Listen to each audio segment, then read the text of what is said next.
Je suis là parce que nous avons choisi de célébrer les 50 ans du Petit Ourson, c'est moi, avec un film événementiel que nous allons projeter dans différents événements qui célébreront justement ces 50 ans. Le projet, c'est vraiment une approche nouvelle, donc c'est aussi l'entrée de C'est moi dans une ère plus moderne, plus contemporaine, c'est changer l'image de la marque au travers d'un produit emblématique qui est le Petit Ourson, qui est aimé de beaucoup de monde.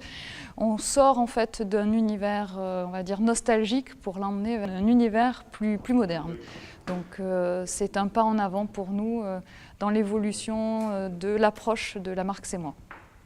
Nous sommes en plein tournage avec Sébastien Faux et son équipe pour voir l'avancée des travaux et regarder ensemble le projet qui prend tournure et qui sera emblématique de ces 50 ans. Ce qui nous a séduit justement, c'est le côté décalé, original et moderne pour vraiment ancrer le Petit Ourson guimauve qui a 50 ans dans la modernité et dans la vie d'aujourd'hui. Pour la cible des adultes régressifs, la stop motion était une bonne idée proposée par Drakkar.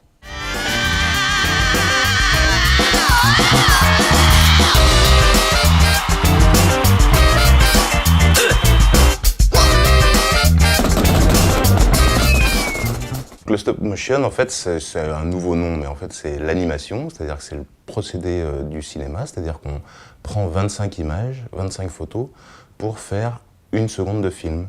C'est-à-dire que 25 photos, on va décomposer les mouvements.